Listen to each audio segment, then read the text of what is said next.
এনটিভির নিয়মিত আয়োজন সংলাপ প্রতিদিনে আপনাদের প্রত্যেককে স্বাগত জানাচ্ছি। আমি শফিক শাহিন। আশা করছি যে যেখানে আছেন ভালো আছেন, নিরাপদে আছেন। দর্শক, এই অনুষ্ঠানে আমরা আলোচনা করে থাকি সমসাময়িক রাজনৈতিক বিষয় নিয়ে। বহুল আলোচিত ও প্রতীক্ষিত তত্ত্বাবধায়ক সরকার ব্যবস্থা পুনর্বহাল করেছে আপিল বিভাগ। 14 বছর পর আবারও ফিরে আসলো তত্ত্বাবধায়ক সরকার ব্যবস্থা। যদিও এই আপিল বিভাগের সংখ্যাগরিষ্ঠ সদস্যের মতামতের ভিত্তিতে বাতিল হয়েছিল এই ব্যবস্থা।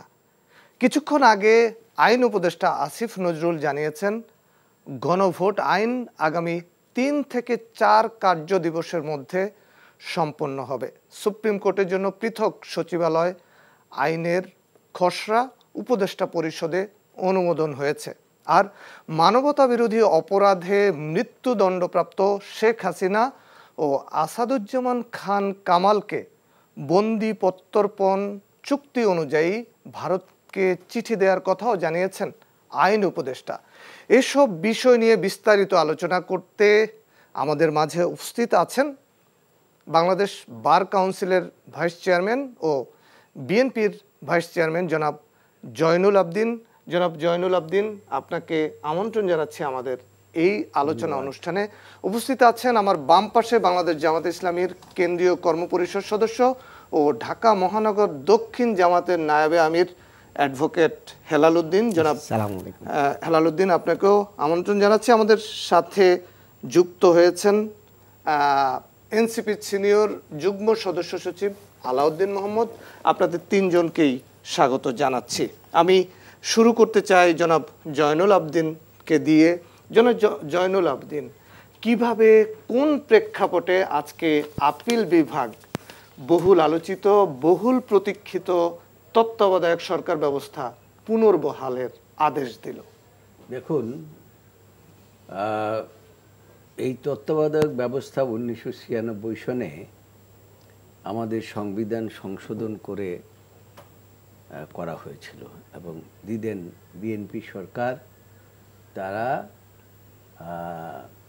2/3 মেজরিটি ছিল সেই সময়। সেই সুবাদে তারা একটা নির্বাচনকে ক্রেডিবল এবং সুষ্ঠু নিরপেক্ষ করার জন্য, যেটা আওয়ামী লীগ এবং আমাদের ভাই জামাতে ওনাদের দাবি ছিল, এবং সেই দাবির প্রতিফলন হিসাবে এবং জনগণের কথা চিন্তা করে, ভোটের কথা চিন্তা করে বাংলাদেশ জাতীয়তাবাদী দলের চেয়ারপারসন এবং যিনি সেই সময় প্রধানমন্ত্রী ছিলেন, তিনি পার্লামেন্টকে বসিয়ে তারপরে পার্লামেন্টে সংশোধন করে আর্টিকেল 58 এবং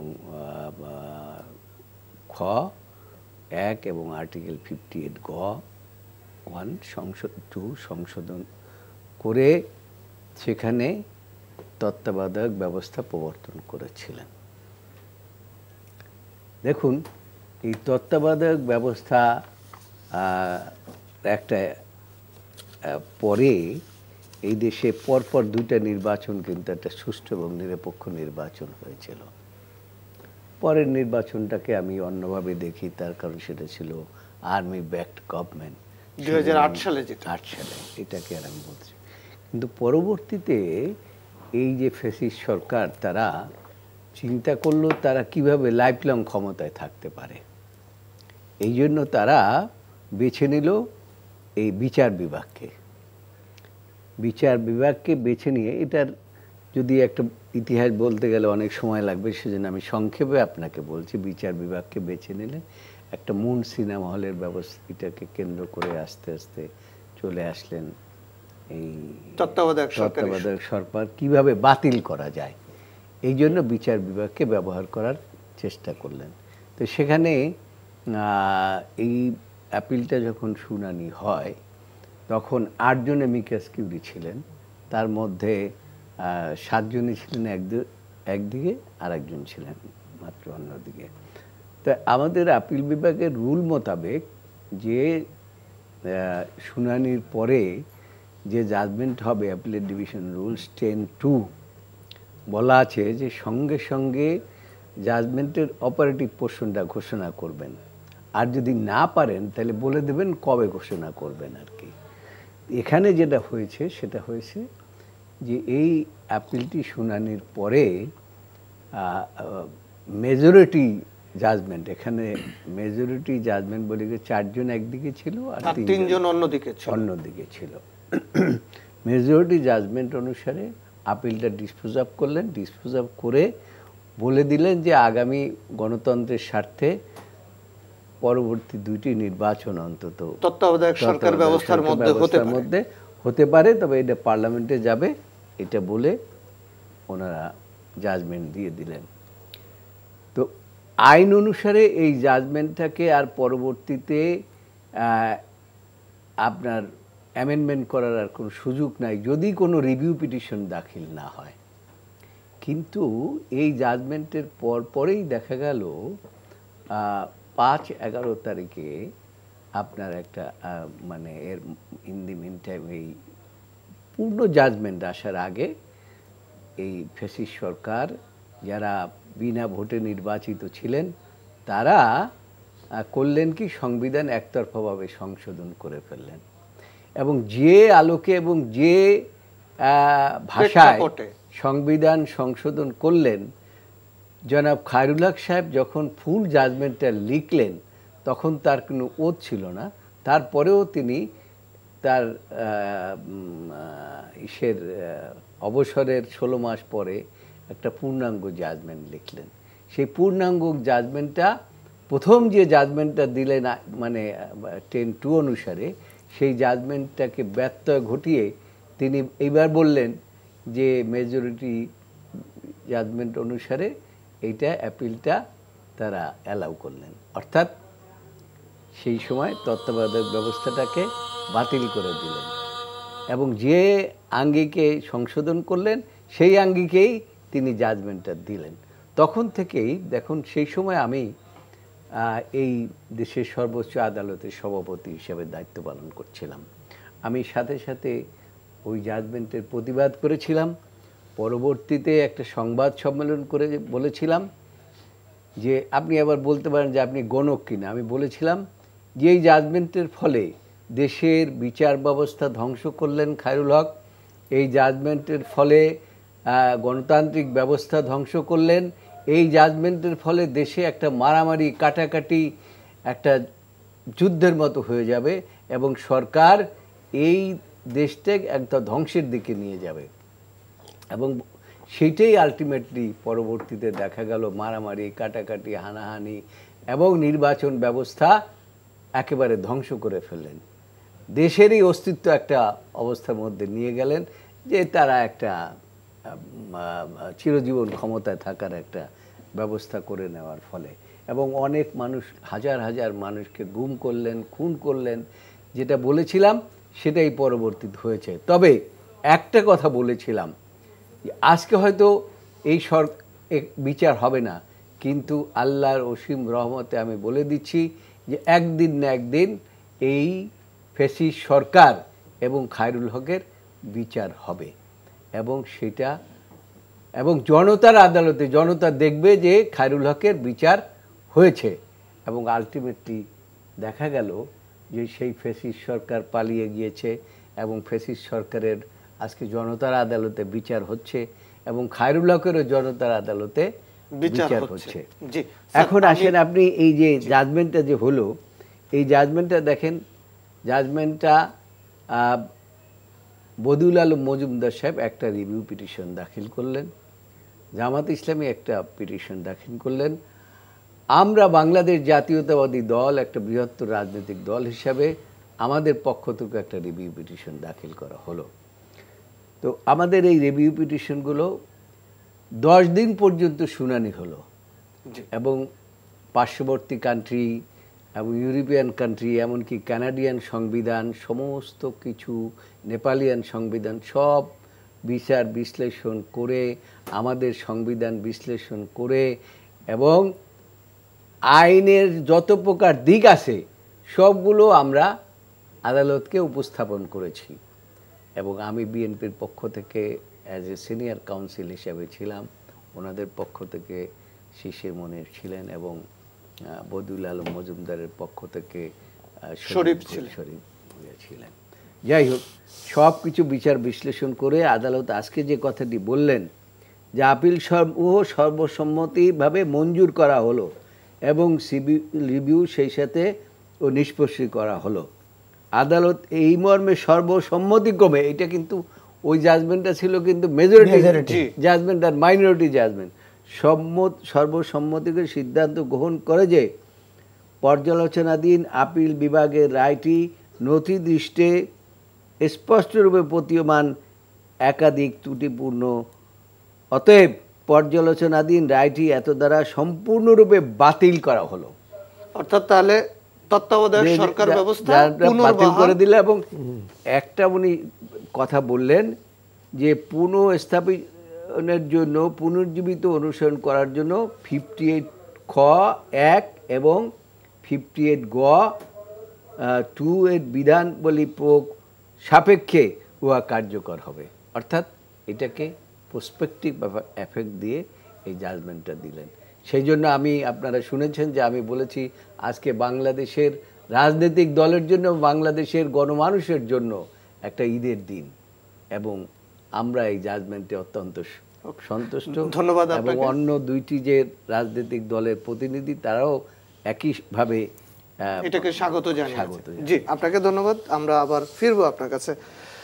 অ্যাডভোকেট হেলাল উদ্দিন, আওয়ামী লীগ এবং আপনারা একসাথে মিলে এই আন্দোলন করে এই তত্ত্বাবধায়ক সরকার ব্যবস্থা 1996 সালে পুনর্বহাল করলেন।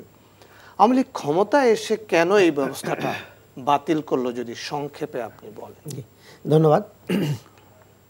দেখুন, এই কেয়ারটেকার এই আন্দোলনের যিনি রূপকার ছিলেন আমাদের সাবেক আমিরে জামাত অধ্যাপক গোলাম আজম সাহেব রহিমাহুল্লাহ, তো উনি 80-র দশকে বাংলাদেশের ইলেকশনগুলো দেখে উনি বলছিলেন যে এই দেশের নির্বাচনকে যদি স্বচ্ছ ক্রেডিবল করতে হয় তাহলে এই ধরনের একটা ব্যবস্থাপনা হওয়া দরকার।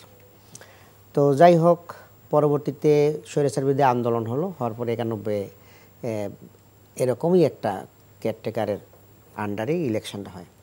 এরপরে বাংলাদেশ জামাত ইসলামী সংসদে একটা বিল উত্থাপন করেন যে এই জাতীয় একটা বিল আসলে সংবিধানে যদি এটা অন্তর্ভুক্ত হয় তাহলে এটা আগামীতে সবার জন্যই কল্যাণ হবে।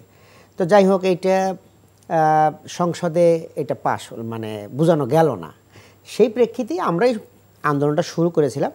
পরবর্তীতে মাগুরার উপনির্বাচনের পরে আওয়ামী লীগ তারা যুগপৎলি সেই কাজটা আমাদের সাথে তারা শুরু করলো। তো যাই হোক, এর পরবর্তীতে আমাদের স্যার বলেছেন যে 96-এ বিএনপি একটা ইলেকশনের মাধ্যমে এই কেয়ারটেকার গভর্নমেন্ট বিল আনেন এবং এটাকে পাশ করেন আর কি। পরবর্তীতে আওয়ামী লীগ 2001-এ যখন দেখলো যে বিএনপি জামাতের এই জোট নিরঙ্কুশভাবে বিজয় হয়েছে এবং এই জোট যদি অব্যাহত থাকে তাহলে, আর কেয়ারটেকার গভর্নমেন্ট যদি থাকে তাহলে এই আওয়ামী লীগের ক্ষমতা আসাটা কঠিন হবে। যে কারণে তারা 2001-এর ইলেকশনের পরে যেদিন মানে সরকার থেকে যেদিন শেষ দিন, সেই দিনে কিন্তু প্রেসিডেন্টের কাছে তৎকালীন প্রধানমন্ত্রী দেশনেত্রী বেগম খালেদা জিয়া উনি মন্ত্রী পরিষদ ভেঙে দিয়ে মানে করবেন আর কি, ক্ষমতা হস্তান্তর করবেন। সেই দিনই একটা বিগরস টাইপের মারামারি কাটাকাটি, সারা দেশে আগুন জ্বালানো হলো, লগি বইটা ঢাকায় আসা হলো, এসে তো রাজপথে মানুষকে পিটিয়ে হত্যা করলো 2006 সালের 28 অক্টোবর। সেদিন কিন্তু 4 দলীয় ঐক্যজোটের ওই গভর্নমেন্টের শেষ দিন, তখনও কিন্তু প্রধানমন্ত্রী বেগম খালেদা জিয়া। তো যাই হোক, ওই দিনই গণতন্ত্র আমাদের পথ থেকে ছিটকে পড়ে আর কি। এবং এর পরবর্তীতে 111-এর এই সেই করে এবং একটা নির্বাচন, পাতানো নির্বাচন করে তারা ক্ষমতায় আসলো। আসার পরে দেখলো যে এই কেয়ারটেকার এইটা যদি থাকে তাহলে তাদের আগামীতে আর ক্ষমতা আসা সম্ভব না। যে কারণেই তারা এইটা ছলে বেলে কৌশলে বাতিল করার জন্য উদ্যোগ নেয় এবং এই মুন সিনেমা হল এইসব নাটক সাজিয়ে তারা এইটাকে হাইকোর্টে প্রথম করে, এরপরে আপিল বিভাগ থেকে এটাকে একটা পর্যায়ে নেয় এবং সংসদে ফাইনালি তারা এটাকে নিঃশেষ করে দেয় আর কি। সেই সময় তো আমরা জেনেছি যে বা দেখেছি যে একটা সংসদীয় কমিটিও হয়েছিল এই তত্ত্বাবধায়ক সরকার ব্যবস্থা, সুরঞ্জিত সেনগুপ্ত তারা ছিলেন তখন। তাদের মতামত শেখ হাসিনা তখন আমলে নেয়নি, একতরফাভাবে এটা করেছে। এটা কেন করলো? কারণ এই তত্ত্বাবধায়ক সরকারের তো বেনিফিশিয়ারি আওয়ামী লীগও ছিল, তারা ক্ষমতায় এসে এটা বাতিল করলো কেন? কি মনে হয় আপনার কাছে? আপনাকে ধন্যবাদ। আমার বিজ্ঞ দুইজন আইনজীবী আমার সাথে আলোচনায় আছেন, আমি নিজে আইনের ছাত্র না। তবে যে বিষয়টা আমরা দেখি, বাংলাদেশে রাজনীতিবিদরা যখনই ক্ষমতা আরোহণ করেন, তারা ক্ষমতা থেকে নামার সব পথ বন্ধ করে দেওয়া, রুদ্ধ করে দেওয়ার একটা প্রবণতা দেখা যায়। এটার উপায় হিসেবে আপনার একটা পিসফুল পাওয়ার ট্রানজিশনের জন্য কিন্তু তত্ত্বাবধায়ক সরকার ব্যবস্থার জন্য সবাই একসাথে লড়েছিল। আপনি পরবর্তীতে যেটা বললেন যে আওয়ামী লীগ এবং জামাতে ইসলামী, কিন্তু এটা তো মূলত 90-এর দশকে সবগুলো রাজনৈতিক দলেরই আকাঙ্ক্ষার ফসল। এখন তারপর এটাকে কেন ডিস্টর্ট করা হলো? আমরা যদি 96-তে প্রথম হোঁচট খাই, এটার জন্য আমরা আন্দোলন করতে হয়। আবার দেখি 2006 সালে হোঁচট খায়। বিষয়টা হলো যে এখানে এই প্রবণতা কিন্তু আমরা বন্ধ করতে পারি নাই। দ্বিতীয়ত হলো, আজকে রায় যেমন স্বস্তির, আনন্দের, একই সাথে এ রায়ের মাধ্যমে যে শিক্ষাটা আমরা পেলাম সেটা হলো যে 2/3 মেজরিটির মাধ্যমে সংবিধান সংশোধন করে কোনো কিছু করা হলেই এটা যে পাকাপোক্ত হয়ে যায় না তা কিন্তু না। হ্যাঁ, এই জিনিসটা কিন্তু না, পাকাপোক্ত হয়ে যায় তা না, যে কোনো সময়ে ইল মোটিভ থেকে কিন্তু আদালতকে ব্যবহার করে এটাকে নষ্ট করে দেওয়া যায়, যেটার সাফারার কিন্তু আমরা হয়েছি দীর্ঘদিন। এখন যদি প্রাসঙ্গিকভাবে দেখি, জুলাই গণ অভ্যুত্থানের পর আমরা জুলাই সনদ নামের যেই আপনার বিষয়গুলোতে সবাই একমত হয়েছে, সেগুলো বারবার আমরা আইনি ভিত্তির কথা বলছি। এই বিষয়টা কিন্তু এখনও বিবেচনাধীন এবং এখনও কিন্তু আশঙ্কা আছে যেগুলো পরবর্তী যেই সংসদ কাম আপনার লিমিটেড কনস্টিটিউয়েন্ট অ্যাসেম্বলি, সেখানে হয়তোবা এগুলো সংবিধানের অংশ হিসেবে সংস্কার সভা নাও হতে পারে। এই যে একটা আশঙ্কা, এটার মাধ্যমে আমরা দেখলাম যে ইতিহাস থেকে আসলে আমরা শিক্ষা নেই না। ইতিহাস থেকে শিক্ষা নিলে জুলাই সনদ বাস্তবায়নের জন্য বিশেষ করে মেজর দুই রাজনৈতিক দল যেভাবে মুখোমুখি অবস্থান নিয়েছে সেটা হতো না। এবং সামনের দিনগুলোতে আমরা যদি সত্যিকার অর্থেই গণপরিষদ, মানে এটা তো একটা মিনি গণপরিষদ হয়ে গিয়েছে ইতিমধ্যে, ঐকমত্য কমিশনের মাধ্যমে অনেকগুলো জায়গায় সমঝোতা হয়েছে, রাজনৈতিক দলগুলো অন্তত অংশগ্রহণ করেছে। যদিও এটার ভ্যালিডিটি নিয়ে প্রশ্ন আসতে পারে ভবিষ্যতে, কারণ এখানে তো সবগুলো রাজনৈতিক দল নাই, এটা আপনার সামহাও এটা তো আমরা বলতে পারি না যে সবাই আছে এখানে। তো আমাদের সত্যিকার অর্থে এমন গণপরিষদ লাগবে সামনের দিনগুলোতে। তবে আগামী সংসদ যেটা 26 ফেব্রুয়ারিতে নির্বাচন হবে, সেখানে যদি আমরা আবারও এই বিষয়গুলোতে একমত হওয়া বিষয়গুলোতে যদি আবার দ্বিমত পোষণ করি, আবার যদি এগুলোকে আলাপ আলোচনার মাধ্যমে এগুলোকে নিয়ে আপনার মানে তালগুল পাকিয়ে ফেলি, তাহলে কিন্তু ভবিষ্যতে আবারও সংখ্যা দেখা যাবে। জনাব জয়নুল আবেদিন, তত্ত্বাবধায়ক সরকার ব্যবস্থা সবগুলি রাজনৈতিক দলের জন্যই একটা উপকারী পদ্ধতি বা পন্থা ছিল। আওয়ামী লীগ সরকার কিভাবে আদালতের ঘাড়ে বন্দুক রেখে এই ব্যবস্থাটিকে একতরফাভাবে বাতিল করলো, বিচার অঙ্গন আদালতকে কিভাবে কলুষিত করলো যদি বলেন। দেখুন, আমি আগেই বলেছি যে একটি দেশের বিচার ব্যবস্থাকে সরকার একদম ধ্বংস করে ফেলেছিলেন। তারা যা বলতেন সেভাবে করেই জাজমেন্ট হতো। আপনি মামলা মকদ্দমা দিয়ে বিভিন্ন রাজনৈতিক দলকে ঘায়েল করে ফেলেছিলেন। তো এর মূলেই ছিল এই তত্ত্বাবধায়ক সরকার ব্যবস্থা বাতিল করা। এইটা যদি বাতিল না করতো তাহলে পরে রাতের ভোট দিনে হয়তো, দিনের ভোট রাতে হতো না, ভোট ছাড়া এইভাবে তারা কিছু করতে পারতেন না। এগুলো তারা খুব পরিকল্পিতভাবে করেছে। কাজেই এইখানে আওয়ামী লীগের যে পরিকল্পনা, এই পরিকল্পনাটা কিন্তু আজকে না, এটার জন্য কিন্তু শেখ মুজিবুর রহমান নিজেও দায়ী।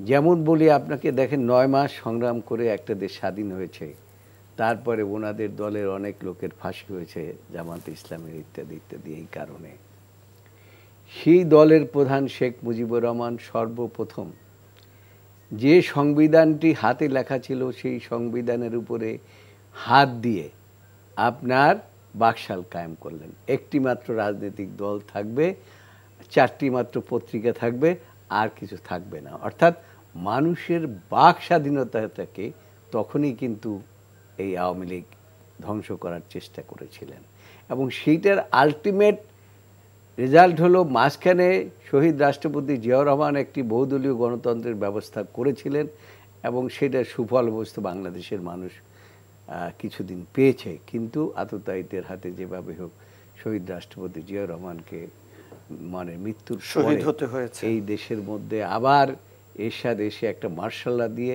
গণতন্ত্রকে আবার ধ্বংস করে, এবং তার বিরুদ্ধে আপনি 3টি জোট এবং সকল রাজনৈতিক দল সংগ্রাম করে তাকে সরাতে হয়েছে। তাকে সরানোর পরে মানুষ স্বভাবতই চিন্তা করেছিল যে এই যে আপনার মার্শাল ল চলে গেল, গণতন্ত্র বাস্তবায়িত হবে। এবং সেটা একটা সেই সময় কিন্তু এই যে আজকে দেখেন যে এই বৈষম্য কি বলে এই আমাদের যে বর্তমান যে সরকার, অন্তর্বর্তীকালীন সরকার, সেই সময় কিন্তু এরকম কোনো সরকারও ছিল না। আমরা প্রধান বিচারপতির উপরে আস্থা স্থাপন করলাম। 3টি জোট প্রধান বিচারপতির কাছে গেলেন, শাহাবুদ্দিন সাহেবের কাছে গেলেন। তিনি প্রাথমিক অবস্থায় রাজি হলেন না। তিনি বললেন, না, আমি বিচার বিভাগ ছেড়ে চলে যাব না।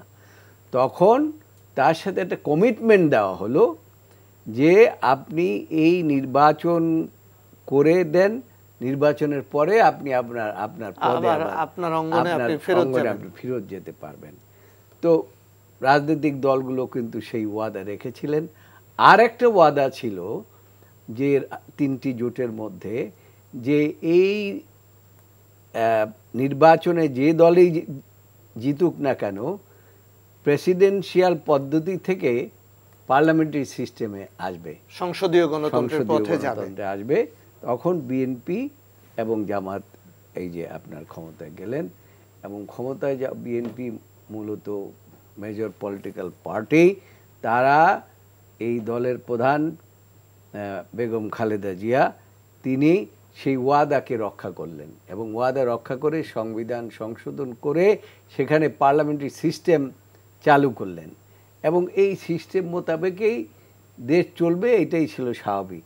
কিন্তু পরবর্তীতে যেটা বললাম যে তত্ত্বাবধায়কের দাবি উঠল, তারপরে তত্ত্বাবধায়ক ব্যবস্থা প্রবর্তন হলো। আমি খুব সংক্ষেপ করছি, না হলে তো আপনার সময়টা কেটে যাবে। তো সেটা হলো, কিন্তু ওই যে একটা তারা ওই বাকশাল সৃষ্টি করেছিল, সেই যে জিনিসটা তাদের মধ্যে রয়ে গেল। তারা কিন্তু ওইটা মাথার থেকে ঝেড়ে ফেলে দেয় নাই, তারা ওইটা রয়ে গেল যে তারা কিভাবে একতরফাভাবে নির্বাচন করে হোক, জোর করে হোক, মানে শক্তি প্রয়োগ করে হোক, তারা কিভাবে ক্ষমতায় থাকতে পারে আর কি।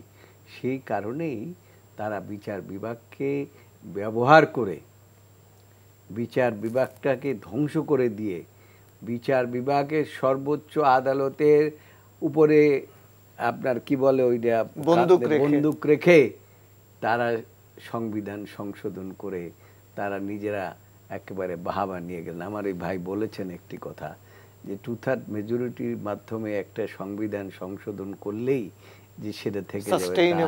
এখানে জনগণের ইচ্ছার যদি প্রতিফলন না ঘটে, তাহলে পরে কিন্তু কোনো জিনিসই সাস্টেইনেবল হয় না। এটা আমরা এই মামলা করতে গিয়ে আমরা কিন্তু এটা দেখেছি। বিভিন্ন রাষ্ট্রের সংবিধান এবং বিভিন্ন রাষ্ট্রের বিচার ব্যবস্থা, তাদের ভূমিকা ইত্যাদি ইত্যাদি আলোচনা করে আমরা দেখেছি যে জনগণের এই মুখে মুখে যেটা বলে যে জনগণ সমস্ত ক্ষমতার মালিক, এইটা মনের মধ্যে যদি কেউ ধারণ না করে কোনো রাজনৈতিক দল, তাহলে কিন্তু প্রকৃতপক্ষে আপনার এই মানে আমিও বলি যে রাজনীতি একটা কি বলে এমন একটি সংবেদনশীল জিনিস যেটাকে ধারণ করতে হবে আপনাকে। আর রাজনীতি তো একদিনে শেখা যায় না, লম্বা জীবনেও অনেকে রাজনীতি শিখতে পারে না। এবং রাজনীতি শেখাটা হচ্ছে সবচেয়ে বড় জিনিস। আজকে আপনি এই দেশে, আমি মাঝে মাঝে বলি যে এই রাজনীতিবিদদের বড় অভাব। আপনি দেখেন এই যে শেখ হাসিনা কি করলেন, সমস্ত ব্যবসায়ীদেরকে, নর্তকী, নাট্যকার, এই সমস্ত আইনটা নিয়ে আপনার এই পার্লামেন্টটাকে ধরে ফেললেন। কিন্তু এই পার্লামেন্টে যদি রাজনীতিবিদদের আনতেন যারা প্রকৃতপক্ষে রাজনীতিবিদ, তাহলে কিন্তু এই অবস্থা হতো না, তাকে এরকম পালিয়েও যেতে হতো না, এবং দেশটাকে একটা জঘন্যতম অবস্থার মধ্যে রেখে গিয়েছে। এখন আল্লাহ একমাত্র ভরসা, যে যদি এই দেশটাকে রক্ষা করতে পারে। একবার দেখেন এনসিপি এবং এই যে বিভিন্ন রাজনৈতিক দল একটা গত 16-17 মাস পর্যন্ত আলোচনা করেছেন। এখন আলোচনার সর্বশেষে আইসা মানে এক দল বলছে যে এই গণভোট হইতে হবে আগে, আর এক দল বলছে যে না, গণভোট আর আমরা এই বিষয়টা নিয়ে আলোচনা করব। আমরা একটু অ্যাডভোকেট হেলালের কাছে যেতে চাই। জনাব হেলাল, 14, 18 এবং 24-এর সেই বিভীষিকাময় মুহূর্তগুলি এই জাতির ঘাড়ে এসেছে কি এই তত্ত্বাবধায়ক সরকার ব্যবস্থা না থাকার কারণে? কিভাবে তখন তারা এই মানুষকে জিম্মি করেছিল? জি, ধন্যবাদ। আসলে 2008-এ তারা যে পাতানো ইলেকশন করে আসার পরেই তাদের চোখটা খুলে গেছে যে তাদেরকে যদি দীর্ঘস্থায়ী করতে হয় তাহলে এই তত্ত্বাবধায়ক সরকারটা বাতিল করে দিতে হবে। এবং বাতিল করার পরে তারা এই ইলেকশন ইঞ্জিনিয়ারিং শুরু করলো এবং 14 সালে একটা পরিবেশ তৈরি করলো যে কোনোভাবেই যেন বিরোধী দল নির্বাচনে অংশগ্রহণ না করে। সেটা করার কারণে পরবর্তীতে আবার তারা নেগেটিভ তৈরি করলো যে তারা তো ভোটে ভয় পায়, তারা ভোটে আসে না, তা আমরা কি করব, ট্রেন কি কারোর প্যাসেঞ্জারের জন্য বসে থাকবে, এই নানাবিধ নেগেটিভ তৈরি করলে পরবর্তীতে বিরোধী দল নির্যাতন জুলুম শেষ করে দেখেন কত মানুষের কত নির্যাতন করা যায়। আমাকেই ক্রসফায়ারের হুমকি দেওয়া হয়েছে এবং শেষ পর্যন্ত মিছিলে আমাকে গুলি করা হয়েছে। আমি তো মরেই গিয়েছিলাম, আমার নাভির নিচ দিয়ে গুলি লেগে আমার পিছনের মেরুদণ্ডের পাশ বের হয়ে গেছে এবং আমাকে অসংখ্যবার রিমান্ডে নেওয়া হয়েছে, গুম করা হয়েছে 2-3 বার। এরকম হাজার হাজার মানুষকে বিএনপি এবং জামাতের ভাইয়েরা তো বাড়িতে থাকতে পারে নাই, নিজের বাড়ি ছেড়ে দেয় কোথায় পালায় বেড়াইছে। এবং কত মানুষ এখনও যে গুম, আমরা তো জানি না যে কত মানুষ এখনও গুম আছে। তো এইটা করে যে একটা বিভীষিকা তৈরি করলো যাতে আমরা আর ইলেকশনের কাছাকাছি না আসি। তারপরেও যখন নেগেটিভ তৈরি হলো তখন বিরোধী দল সবাই সিদ্ধান্ত নিল না আমরা ইলেকশনে যাব, দেখি 18-তে আমরা ইলেকশনে যাব। সেই ইলেকশনে যখন আমরা নেমে গেলাম তখন আরও নতুন মেকানিজম তৈরি করলো যে ইলেকশনে আর দিনই আসা লাগলো না, রাতেই সব শেষ করে দিল। উনি তো তাহাজ্জুদ গুজার দাবি করেন, তো আমাদের কামাল হোসেন সাহেব বললেন যে আমাদের জোটের ভাই বোনদেরকে বলছি আপনারা সকালবেলা ফজরের নামাজ পড়ে ভোট কেন্দ্রে চলে আসবেন, ভোটটা প্রথম দিবেন। আল্লাহু আকবার, সকালবেলা আসার তো দূরের কথা, তাহাজ্জুদের সময় ভোট দেওয়া শেষ। 18 সালে এইভাবে গেল। এরপরে 24 সালে তো আবার আন্দোলন সংগ্রাম, তখন আবার নতুন আর একটা নেগেটিভ তৈরি করলো। সেটা করে যে তখন আবার আমি ডামি এরকম আত্মীয় স্বজন মিলে আর একটা নতুন এমন একটা মজা পায় গেলেন যে ইলেকশনের মাধ্যমে আর যেন নেতৃত্ব পরিবর্তন না আসে এবং সে যতদিন বেঁচে থাকবে 41 সাল পর্যন্ত সে মানে প্রধানমন্ত্রী থাকবে, এই ধরনের একটা সংকল্প করে এবং বিরোধী দলকে হেন কথা বলে নাই, একদম মানে যেগুলো বলার মতো না, গণতান্ত্রিক ভাষা না, রাজনৈতিক ভাষা না। মনে করেন যে একজন সাবেক প্রধানমন্ত্রীর সন্তান মারা গেছে, সেই সময়ও কি এরকম ভ্যাংসায় কথা বলতে হয়? একদম মানে মা তার সন্তানকে হারিয়ে ফেলেছেন, তার নির্যাতনের কারণে সে দেশের বাইরে অবস্থা, সেখানে মারা গেছেন, সেটা নিয়েও তার কটূক্তি। এরকম মানে মানুষের সংবেদনশীল দিনগুলোতেও সে। আবার আরেকটা বিষয় অ্যাডভোকেট হেলাল, আমরা দেখলাম স্ত্রীকে এক কাপড়ে বাড়িতে বের করে দিয়েছে। আমরা এটাও দেখলাম যে 2024 সালের নির্বাচনে নৌকার বিপরীতে নৌকা, আওয়ামী লীগের বিপরীতে আওয়ামী লীগ, অর্থাৎ ডামি নির্বাচন। ডামি নির্বাচনটা হলো। ওইটাকে বলে আমি দামি নির্বাচন, মানে দলের বিরুদ্ধে দলকে নামিয়ে দিল। জি, আমি যদি আপনার কাছে যাই, আলাউদ্দিন মোহাম্মদ, আপনি আপনার আগের আলোচনায় আপনি শঙ্কার কথা বলছিলেন। এনসিপি আসলে কি সব কিছুতে শঙ্কা দেখে?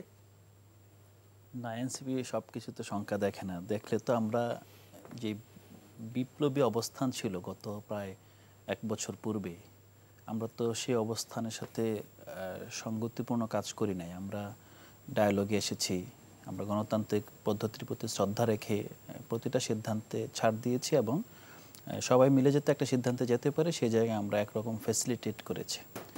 শঙ্কার জায়গাটা আমি এখানে আরেকটা ডাইমেনশন অ্যাড করতে হবে। বাংলাদেশের রাজনীতিবিদ, বিশেষ করে বড় রাজনৈতিক দলগুলো যারা নির্বাচনে দীর্ঘদিন ধরে অংশগ্রহণ করছেন, যেমন আমাকে যদি নির্বাচনের কথা বলেন, আমি ব্যক্তিগতভাবে হয়তোবা নির্বাচন করেছি, নির্বাচন পরিচালনা যুক্ত ছিলাম, ক্যাম্পেইনে যুক্ত ছিলাম, অনেকে থাকতে পারে, কিন্তু দল হিসেবে তো আমাদের নির্বাচন করার কোনো প্রস্তুতি নেই অথবা অভিজ্ঞতা নেই। মূল জায়গাটা হলো যে আমরা মনে করি, এবং এটাকে এভাবে এস্টাবলিশ করা হয় যে একটা সুষ্ঠু নির্বাচন সব সমস্যার সমাধান করতে পারে। কিন্তু এখানেও একটু শঙ্কা দেখবেন। আপনি ব্যুরোক্রেসি চেঞ্জ করবেন না, আপনি সিভিল সোসাইটিকে ডেমোক্রেটিক করবেন না, আপনি অলিগার্কি বজায় রাখবেন, আপনি বাজার সিন্ডিকেট সব ঠিকঠাক রাখবেন, রাখার পর মনে করছেন যে শুধুমাত্র আপনার পাওয়ারের যেই সুপ্রিম জায়গাটা, আমি এর আগে যতগুলো কথা বলছি সবগুলো এক একটা পাওয়ারের ব্লক, কিন্তু আমি মনে করছি কি শুধুমাত্র নির্বাচনী যেই পাওয়ার ট্রানজিশন সেই জায়গাটা পরিবর্তন হলে সব স্মুথলি চলবে। আমার মনে হয় এখানে আমাদেরকে মানে দ্বিমত পোষণ করতে হয় আমি ব্যক্তিগতভাবে। কারণটা হলো দেখেন, আপনি এই যে 3টা নির্বাচন, নির্বাচনের সময় ব্যুরোক্রেসির কি ভূমিকা ছিল, এই নির্বাচনের সময় আদালতের কি ভূমিকা ছিল, নির্বাচনের সময় পুলিশের কি ভূমিকা ছিল, even with due respect to Bangladesh armed forces তাদের কি ভূমিকা ছিল। আপনি দেখেন, মানে সমাজের সবগুলো অংশকেই যখন আপনাকে যথাযথভাবে এই ডেমোক্রেটাইজেশন প্রক্রিয়া যুক্ত করতে হবে, তা না করে আপনি শুধুমাত্র বারবার একটা জায়গায় জোর দিচ্ছেন, যেমন তত্ত্বাবধায়ক সরকার আসছে সব সমস্যার সমাধান হয়ে যাবে, হ্যাঁ, অথবা নির্বাচন হলে সব সমস্যার সমাধান হয়ে যাবে। তা আমাদের যে জায়গাটা, যে অন্তত জুলাই গণঅভ্যুত্থানের পর শুধুমাত্র একটা জায়গায় সংশোধন করে দেশ আবার সব জায়গায় ঠিক হয়ে যাবে, এই চিন্তা থেকে আমাদের বের হয়ে আসা উচিত। আমাদের সামগ্রিক একটা আমার পুনর্গঠন পদ্ধতির দিকে যেতে হবে, যেটার মধ্যে আমরা ইতিমধ্যে যাচ্ছি, কিন্তু এটা যেই রেজিস্ট্যান্সের মধ্য দিয়ে যেতে হচ্ছে এটা প্রত্যাশিত ছিল না। একটু অপ্রিয় হলেও একটা কথা আমি বলি, আমি ধরে নিলাম যে এখানে শ্রদ্ধাভাজন জয়নাল ভাই নাই আমার সামনে। জিনিসটা হলো, আমরা তো ধরেন শেখ হাসিনা তো এখন নাই, সিনে নাই, এবং উনি এখন ফাঁসির দণ্ডপ্রাপ্ত আসামি। তাকে নিয়ে আপনি আর কোনো রাজনীতি, কোনো কথাবার্তা, যতক্ষণ পর্যন্ত বাংলাদেশ টিকবে, মানুষের আদালত টিকবে, ততক্ষণ পর্যন্ত তাকে নিয়ে আমরা আর আলাপ করার দরকার নেই, প্রয়োজন নেই। এই জায়গায় দেখেন, শেখ হাসিনা যে শেখ হাসিনা হয়ে উঠতে পেরেছে, এটার পিছনে কি আমরা যারা এখন রাজনীতি করছি তাদের কি খানিক ব্যর্থতা দায়ী নয়? আমরা কেন যেই বিষয়টা এস্টাবলিশড হয়ে গিয়েছি সেই বিষয়টাকে পুনর্প্রতিষ্ঠার জন্য আন্দোলন করার সুযোগ দিলাম 96-তে, যেই বিষয়টা এস্টাবলিশড হয়ে গিয়েছে যে বিচারপতির বয়স কিংবা আদার্স, সেই বিষয়টাকে কেন আমি আমার ফেভারে আনার চেষ্টা করলাম? দেখেন, এখানে একটা বিষয় বুঝতে হবে, বিএনপি কিন্তু গণতান্ত্রিক ধারা রাজনৈতিক দল। বিএনপির প্রতিষ্ঠা একরকমভাবে একটা সিচুয়েশনের মধ্যে হলেও বিএনপি মূলত মোটা দাগে যে আমরা লিবারাল ডেমোক্রেটিক যে পার্টি বলি, বিএনপি সেই ধরনের প্রার্থী মানে পার্টি। কোন জায়গাটা তার আসলে কোনো মানে এমন কোনো গভীর আপনার ইডিওলজি নেই যে ইডিওলজির কারণে সে জীবন স্যাক্রিফাইস করতে পারে। বিএনপির এটা নেই, জামাতের এটা আছে, হ্যাঁ, আপনার আওয়ামী লীগের সেটা থাকতে পারে ইন সাম এক্সটেন্ট। এখন বিএনপির রাজনীতিটা যেহেতু কোনো ইডিওলজিক্যাল ব্লকের উপর নির্ভরশীল না, যদিও বিএনপি রাজনীতি একটা বাংলাদেশি জাতীয়তাবাদ বলে, অ্যাকচুয়ালি বাংলাদেশি জাতীয়তাবাদের বাইরে কেউ না। আপনার যদি বলেন আওয়ামী লীগও কিন্তু মুখে বাঙালি জাতীয়তাবাদ বললেও কার্যত বাংলাদেশি জাতীয়তাবাদেরই চর্চা করতে হয়। সেক্ষেত্রে বিএনপির উচিত কখনোই, যেহেতু গণতন্ত্র তার ভিত্তি, তার দলের যে কাঠামো থেকে শুরু করে তার পুরো আপনার প্রক্রিয়াটা, যতদিন গণতন্ত্র টিকবে, বিএনপি যদি এটার সাথে অ্যাডজাস্ট করতে পারে, বিএনপি টিকতে পারবে।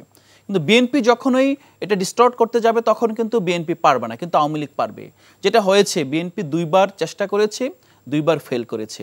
আওয়ামী লীগ কিন্তু আর চেষ্টায় যায় নাই। আওয়ামী লীগ প্রথম ধাক্কায় বিএনপির এই 2 চেষ্টার যে ফেলুর থেকে শিক্ষা নিয়ে খুব চালাকি করে প্রথম থাকে কোনো চেষ্টা না, একেবারে এটাকে বাতিল করে দিয়েছে। সামনের দিনগুলোতে আমাকে দেখতে হবে, আমরা যখন প্রধানমন্ত্রীর ক্ষমতার ভারসাম্যের কথা বলছি, প্রধানমন্ত্রীর ক্ষমতা একটু সীমিতকরণ, রাষ্ট্রপতির ক্ষমতা আর একটু বাড়ানো, এই জায়গাগুলোতে কিন্তু আমি নাম আর ধরার দরকার নেই, রাজনৈতিক দলগুলোর কোনো সদিচ্ছা দেখতে পাচ্ছি না। এইটা আপনি যেটা আশঙ্কা বলছেন, আশঙ্কাটা এমন না যে আমি নৈরাশ্যবাদী, আশঙ্কাটা এই জন্য যে আমরা আসলে এই আশঙ্কাটা এখনই আপনার অপসারণ করতে চাই। যেহেতু আমরা সবাই এক টেবিলে আছি, সবাই এখন একসাথে একটা ভ্যালুজ নিয়ে রাজনীতি করতে পারি, সবাই একটি কমন এনিমি বলতে আমি শেখ হাসিনাকে বলবো না, কমন এনিমি হলো ফেসিজম। এই ফেসিজমের এগেনস্টে যেহেতু আমরা সবাই এখন কথা বলছি, সবাই রাজনীতি করছে, আমাদেরকে এই জায়গাগুলোতে এখনই নজর দিতে হবে যাতে আশঙ্কাটা না থাকে। এবং সত্যিকার তার একটা বিষয় বলেন, কখনোই যখন কোনো ব্যক্তি অথবা কোনো গোষ্ঠী নিজেদের মধ্যে দ্বিধায় থাকে, তখন কিন্তু সে তার সম্পূর্ণ শক্তি কোনো কাজে ব্যয় করতে পারে না। জাতি হিসেবে বাংলাদেশকে পাওয়ার ট্রানজিশন থেকে শুরু করে একটা আদর্শ শক্তিশালী রিপাবলিক গড়ার পথে যত ধরনের বাধা আছে, সেই বাধাগুলোকে তাকে মোকাবেলা করতে হবে।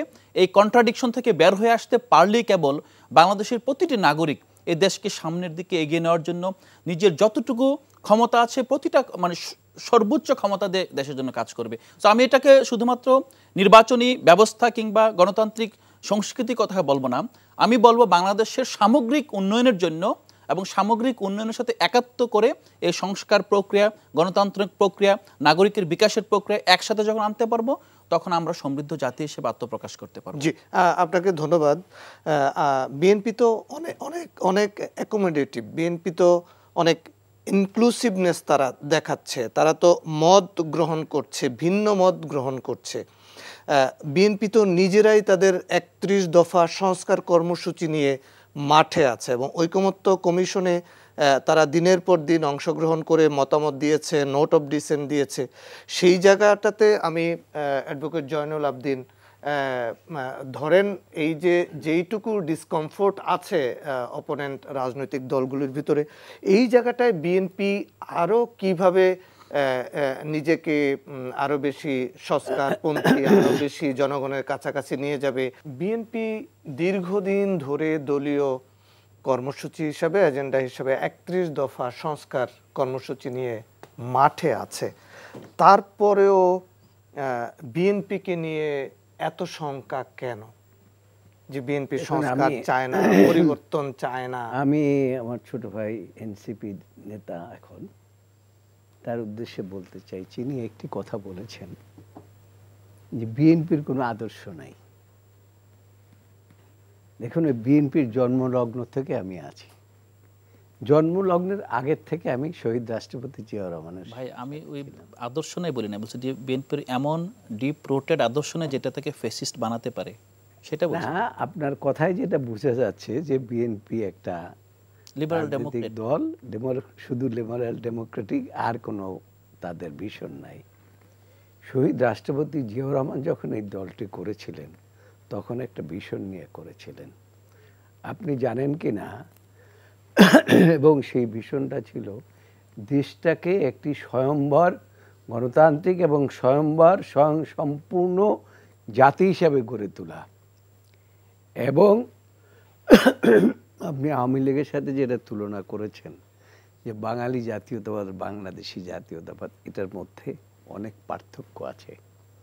এই পার্থক্য নির্ণয় করে এবং অন্তরে ধারণ করে সংবিধানে সন্নিবেশিত করে বাংলাদেশ জাতীয়তাবাদী দল সেই সময় ১৯ দফা একটা প্রোগ্রাম দিয়ে শহীদ রাষ্ট্রপতি জিয়াউর রহমান সাহেব এই দলটি সৃষ্টি করেছিলেন। অর্থাৎ বিএনপি একটি আদর্শভিত্তিক দল হিসেবে ছিলেন, এবং আদর্শভিত্তিক দল হিসেবে ছিলেন বলেই দীর্ঘ ১৭ বছর যে বিএনপির উপরে যে অত্যাচার হয়েছে, যে গুম হয়েছে, খুন হয়েছে, যে লক্ষ লক্ষ মামলা হয়েছে। দেখুন, আমি দেশের সর্বোচ্চ আদালতের ৩ বারের সভাপতি।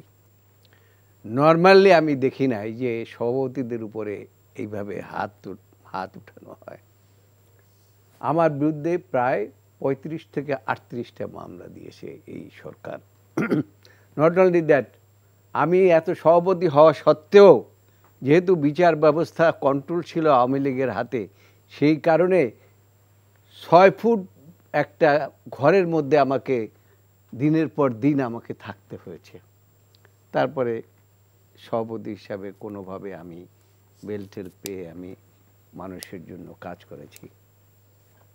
আর আপনারা আজকে যে এতদিন বসলেন, আপনারা একজন কি বলে ঐকমত্য কমিশন ঐকমত্য কমিশনের সাথে বসে টসে শেষ বেলায় এসে যা বললেন, এই জিনিসটা 2 বছর আগে আমাদের নেতা জনাব তারেক রহমান তিনি ঘোষণা দিয়ে দিয়েছিলেন যে 31 দফা।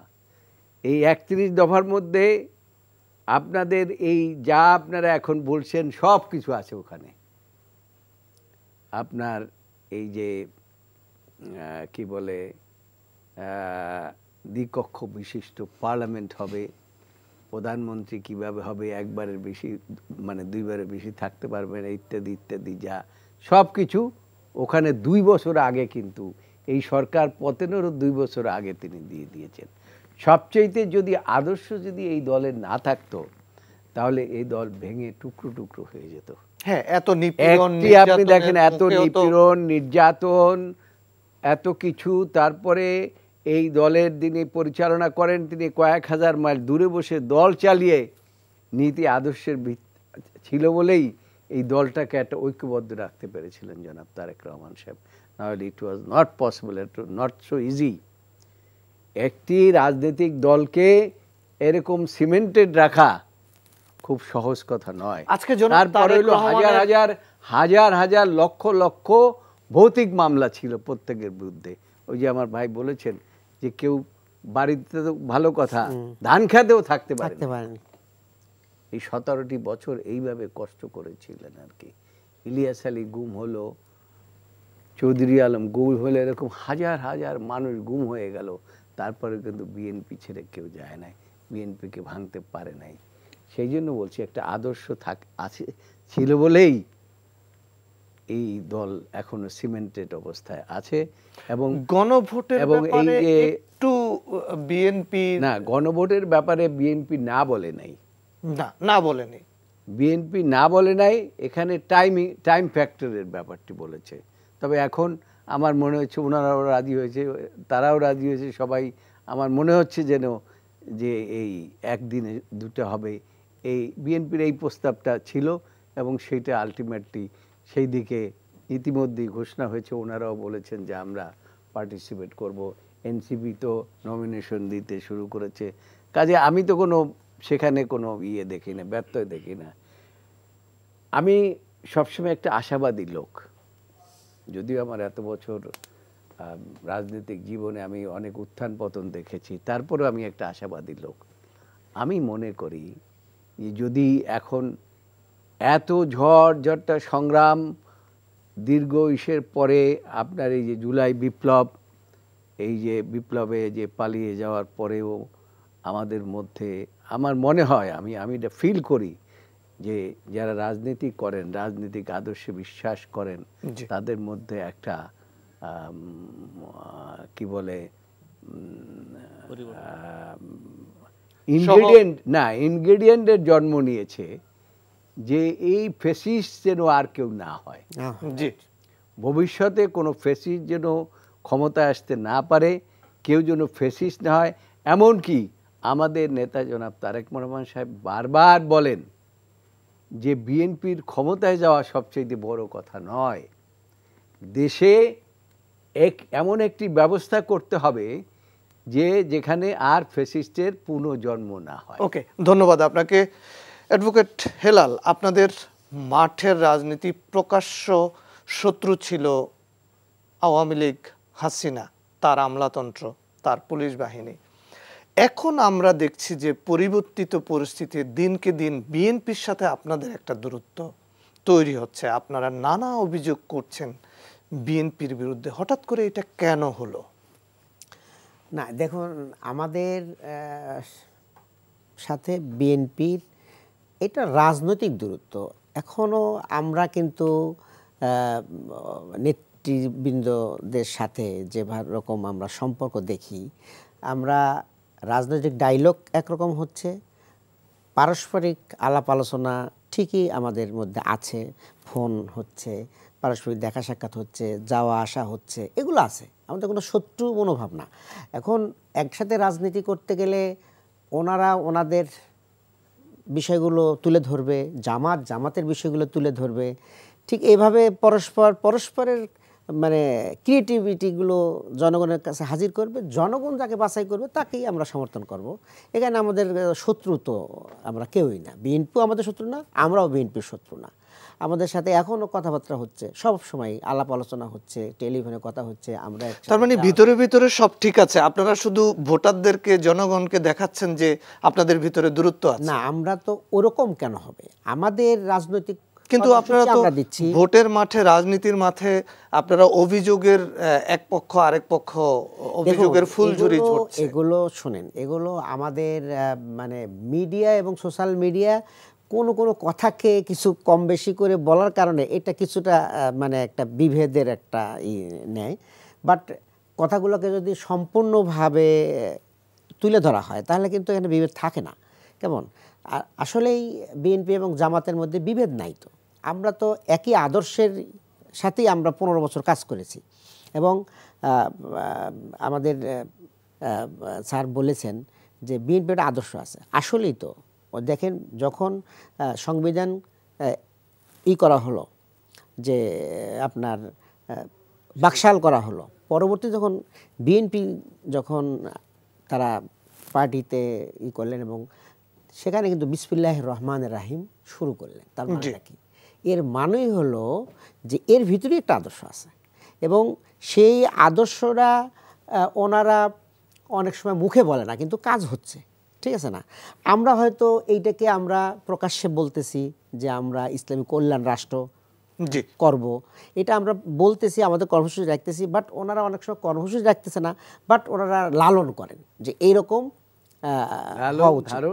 এগুলো করেন। জি, ধন্যবাদ অ্যাডভোকেট হেলাল। আমি যাচ্ছি আলাউদ্দিন মোহাম্মদ আপনার কাছে।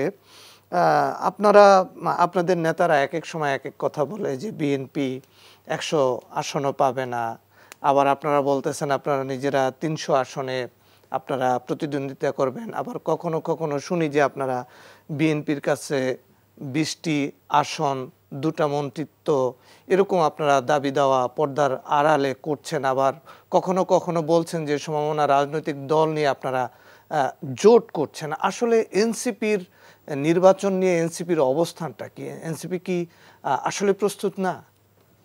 প্রথমত এনসিপি এমন একটি সময়ে নিবন্ধন পেয়েছে, আমরা কিন্তু নিবন্ধনের যে প্রজ্ঞাপনপত্র 4 টাকা দিয়ে কিনতে হয়, সেটা আজকে আমাদের চিন্তা ছিল, বাট আমাদের আসলে সুযোগ হয় না, হয়তো বা আগামী কর্মদিবসে এটা আমরা নির্বাচন কমিশন থেকে আনতে যাব। তো এই সময়ে অন্যান্য রাজনৈতিক দল দেখবেন যে ধরেন ভাইয়েরা প্রায় 1 বছর পূর্বে তারা জানে যে তারা কোথায় নির্বাচন করবে, প্রার্থীও ঘোষণা করে দিয়েছে। ক্ষেত্রে তো এক নয়, একাধিক মানুষ জানে যে কোনো সময় নির্বাচন করলে তারা এখান থেকে ভালো কিছু করতে পারবে। সেক্ষেত্রে এনসিপি আসলে দল হিসেবে আপনি প্রতিষ্ঠা পাওয়ার আগেই নির্বাচনটা একরকম এসে গেছে সামনে, কিন্তু আমার মনে হয় এটা খুব বেশি প্রবলেমেটিক বিষয় না। এনসিপির জন্য নির্বাচনটা হলো এখন আমাদের গণতন্ত্রকে সুরক্ষা দেওয়ার অংশ হিসেবে নির্বাচনে পার্টিসিপেট করা, এবং আমরা এটা চেষ্টা করব সেটাই, যাতে এখানে বিএনপি, জামাতে ইসলাম কিংবা অন্যান্য দলগুলো যারাই আছে তারা যাতে এখানে একটা সুষ্ঠু জনরায়ের মাধ্যমেই সংসদে আসতে পারে, ইনক্লুডিং এনসিপি সেটার একটা অবজারভেটরি বডি হিসাবে নির্বাচনে অংশ নেবে, কোনো জোটে যাবে না। জোটের যাওয়াটা অবশ্য এটা বলছে, কিন্তু এনসিপি নির্বাচনের চেতনাটা কেন নির্বাচনে যাবে আসলে? এখন আমাদের তো নির্বাচন এবার আমরা না করতে পারতাম, যে ঠিক আছে এবার আমরা দেখি, আমরা আগামীবার একবার নির্বাচন করব। জোটের বিষয়টা দেখেন, এখানে আমাদের যেই আলাপ আলোচনাগুলো হচ্ছে, তো এখন কিন্তু মানে অনেক ধরনের কথা অনেক দলকে নিয়ে হচ্ছে, হ্যাঁ, অনেক গোষ্ঠী নিয়ে হচ্ছে, আওয়ামী লীগকে নিয়ে হচ্ছে, ইভেন নির্বাচন হবে কি হবে না সেগুলো নিয়ে হচ্ছে। আমরা যে বিষয়টা এখন পর্যন্ত চেষ্টা করছি যে স্বতন্ত্রভাবে নিজেরাই নির্বাচন করার, যদিও নিজেরা নির্বাচন করা আসলে নির্বাচনের জন্য যে প্রিকন্ডিশনস ইতিমধ্যে ইনফর্মালি তৈরি হয়ে আছে বাংলাদেশে, সেই প্রিকন্ডিশনসগুলো আসলে অ্যাচিভ করা আমাদের জন্য তো খুব টাফ। বাট আমরা এখনও অন্তত এই স্ট্যান্ডটা রাখছি, এবং আমাদের যেই নেতাকর্মীরা আছেন, মানে একটা জায়গায় আমরা আটকে যাচ্ছি, সেটা হলো যে আমাদের প্রায় 1300-র উপরে মনোনয়ন আবেদনপত্র মানুষ নিয়েছেন। আমরা আগামী রবিবার থেকেই তাদের সাথে বসবো, ইন্টারভিউ বলা যাবে না, এটা হলো তাদেরকে নিয়ে আমরা বলবো Okay. তারা কেন চাচ্ছেন।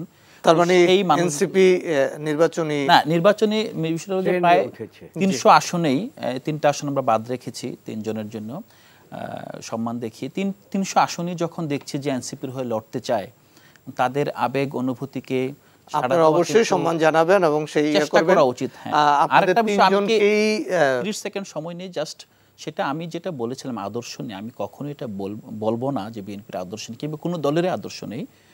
আদর্শ বলতে যে একটা ফেসিস্ট ফ্যানাটিক আদর্শে জন্ম নিতে পারে, এই ধরনের বিষয়টা আমরা বিএনপির মধ্যে দেখি না, এবং এটা কিন্তু ইতিবাচক অর্থেই বলেছি। জি। বিএনপি হলো যে গণতান্ত্রিক মূল্যবোধ এবং গণতান্ত্রিক প্রতিষ্ঠানকে রেসপেক্ট দিতে পারলেই বিএনপি রাজনীতি দাঁড়াবে, সেই অর্থে আমি বলেছি যে বিএনপি আসলে আদর্শ নিয়ে রাজনীতি করে না, বিএনপি রাজনীতি করবে গণতান্ত্রিক মূল্যবোধ দিয়ে। জি, ধন্যবাদ আপনাদের তিনজনকে। দর্শক, আপনারা দেখছিলেন সংলাপ প্রতিদিন অনুষ্ঠান। আজকে আমরা এখানেই শেষ করছি। আপনারা যেখানে আছেন ভালো থাকুন, নিরাপদে থাকুন।